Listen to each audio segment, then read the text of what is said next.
ప్రభువును రక్షకుడైన యేసు క్రీస్తు అతి శ్రేష్టమైన నామాన్ని బట్టి ఈ ఉదయకాల హోసన్నా దైవ సందేశాలు అనే కార్యక్రమాన్ని వింటున్న దేవుని బిడ్డలైన మీకు కృపతోడయ్యుండునగాక. అందరికీ వందనాలు. ఈ శుభవేళ ఈ నెలంతా కంచివేసి కాపాడి చివరి దినం వరకు దీవించాడు, నడిపించాడు.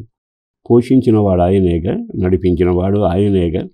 ఏ క్షణానైనా దూరంగా మనకు లేడు, ఏ క్షణాన మనల్ని త్రోసివేయలేదు. అట్టి దేవుని కృపను బట్టే ఇప్పటి వరకు నేను, మీరు, మనం ఈ విధంగా నిలిచి ప్రభు సందులో ఈ మాటలు వింటూ చేతులెత్తి స్తుతించగలుగుతున్నాం. ఒక్క మాట మీ జ్ఞాపకం చేస్తాను. అదేమిటంటే సామెతల గ్రంథం 3వ అధ్యాయం 32వ వాక్యం. అక్కడ ఏమి రాయబడిందంటే, యథార్థవంతులకు ఆయన తోడుగా ఉండును. విన్నారా? ఈ నెలంతా తోడయింది ఆయనేగా. చాలాసార్లు మనం చేసే ప్రార్థన కూడా ఆయన తోడై ఉండాలి అని కోరుకుంటాం. ఆయన ఎవరికైనా తోడై ఉంటాడు. నేను సదాకాలం మీకు తోడుగా ఉంటానని వాగ్దానం చేసినవాడు. కొంతమందికి ఏమో ఆయన తోడుగా ఉన్నట్టు కొట్టొచ్చినట్టు కనబడుతుంది. కొన్ని కుటుంబాలకు ఆయన దూరంగా ఉన్నట్టు కనబడుతుంది.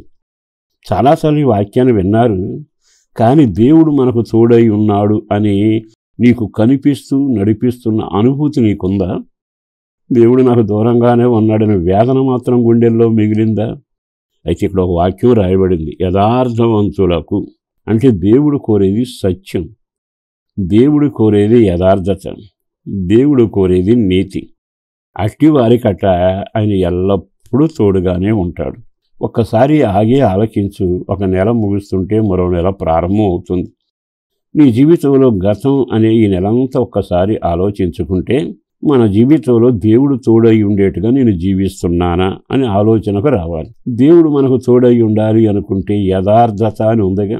బైబిల్లో ఇంకో వాక్యం జ్ఞాపకం చేస్తాను. ఆ తరంలో నోవాహు నీతిమంతుడిగా ఉన్నారట. కృప అతనికి తోడుగా ఉండి నాశనమయ్యే ఆ ప్రళయం నుంచి కాపాడబడి తన కుటుంబం అంతా క్షేమంగా ఓడ ద్వారా మరో ప్రపంచంలో అడుగుపెట్టారు. తన జీవితంలో యోసేపు ఉన్నాడు. యోసేపు తన జీవితంలో తన యథార్థతను, నీతిని వదిలిపెట్టల. సుఖం వచ్చింది, పాపం దగ్గరగా వచ్చింది, కొన్నిసార్లు ఒత్తిడి వచ్చింది, కొన్నిసార్లు వశపరుచుకునే కార్యం జరిగింది. కానీ లొంగిపోలేదుగా, సాతానికి లోబడిపోయి వశమైపోలేదుగా, మెరుస్తున్న పాపాను చూసి పరుగులెత్తి కౌగలించుకోలేదుగా. అంటే తన జీవితంలో తన నీతిని ఎలా కాపాడుకున్నాడో మనం గమనిస్తాం. అందుకే యోసేపునకు దేవుడు తోడై ఉన్నాడు గనక ఎప్పుడైతే యథార్థత, నీతి, భక్తి కాపాడుకుంటామో కొన్నిసార్లు మన జీవితంలో వాటి వల్ల లాభం లేదు, నష్టమే అన్నట్టు అనిపిస్తుంది కొన్ని పరిస్థితులు. కానీ కంగారు పడబాకండి. కారణం ఏంటంటే, ఆ నీతిని కాపాడుకుని యథార్థంగా పవిత్రతను కాపాడుకున్నవాడు ఆ దేశానికి రాజుగా మార్చబడి అనేకులకు దానకర్తగా, ఆదరణకర్తగా మిగిలాడుగా. అంటే దేవుడు నిద్రపోయేవాడు కాదు, మర్చిపోయేవాడు కాదు. నీవు అనుకుంటావు, ఎంత యథార్థంగా ఉన్న నష్టమే కలుగుతుంది, లోకులకే లాభం కలుగుతుంది, వాళ్ళు ఏం చేసినా వాళ్ళకే కలిసి వస్తుంది అంటూ నిట్టూర్పు మాటలు పలుకుతుంటారుగా. నేను ఒకప్పుడు అలాంటి అనుభవాలు వచ్చిన వాడని. కానీ దేవుడు యథార్థవంతులను చూస్తాడు, వాళ్ళ సంతానాన్ని మర్చిపోడు. ఈ శుభవేళ సహోదరి సహోదరులారా, మీ కుటుంబాల్లో సమస్యలు ఎక్కువైనా, చేతిలో పైకం లేకపోయినా, యథార్థంగా బ్రతికిన ప్రజలు నమ్మకపోయినా కంగారు పడబాకండి. చూచే దేవుడు ఉన్నాడు. యథార్థవంతులు, నీతిమంతుల మీద దృష్టి నిలిపి అద్భుతం చేయగలిగిన వాడు ఆయన ఉన్నాడని యథార్థతను కాపాడుకుంటూ నువ్వు నడిచిపెట్టు. యథార్థతను విడిచిపెట్టిన రోజున తాడు తెగిన గాలిపటంలాగానే ఉంటుంది బ్రతుకు. ఈరోజు ఈ మాట విన్నాకైనా దావీదు, దానియేలు భక్తులందరూ యథార్థతను కాపాడుకుంటూ వచ్చారుగా. వాళ్ళేం చేతులు విడిచిపెట్టబడి అయోమయానికి వెళ్ళలేదుగా. ఆ దేవుడే నీ దేవుడు, మన దేవుడు, మనందరిని నడిపిస్తున్నవాడు కనుక ఈరోజు నువ్వు సేవకుడిగా బ్రతిమలాడుతున్నా. కష్టాలు వచ్చినా, నిందలు వచ్చినా, పరిస్థితులు చేజారిపోయినా యథార్థంగా బ్రతకడం, నీతిగా బ్రతకడం, పవిత్రంగా బ్రతకడం ఆపబాకండి. దానిని కొనసాగించండి. దేవుడు అట్టి వారికి తోడై ఉండి ఉన్నత స్థితిలో నిలబెట్టునుగాక.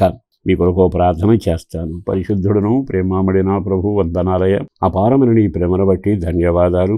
జరుగుతున్న కార్యాల కొరకు, చేయబోతున్న కార్యాల కొరకు వందనాలు. కృప కలుగునగాక. బిడ్డలను దీవించండి. బిడ్డల విషయంలో మేలు చేయండి. పరీక్షా ఫలితం కొరకు ఎదురు చూస్తున్న వారి కొరకు ప్రార్థిస్తున్నాం. బిడ్డల భవిష్యత్తు కానీ, కుటుంబంలో క్షేమం కానీ, ఎదిగిన పిల్లల వివాహాలు కానీ, రక్షణ భాగ్యం కానీ, చేతి పనిని దీవెనకరంగా మార్చడం కానీ అన్నీ నీవే చేయాలి. ఆరోగ్యాన్ని ప్రసాదించండి. ఐక్యత లేని కుటుంబానికి ఐక్యత, రక్షణ భాగ్యం కలుగచేసి నీ రాకడ కొరకు సిద్ధపరచుమని, వాళ్ళ జీవనోపాధిని దీవెనకరంగా మార్చి వాళ్ళ విన్నపాలన్నిటికీ జవాబు దయచేయండి. యేసు పేరట వేడుచున్నాము తండ్రి. ఆమేన్.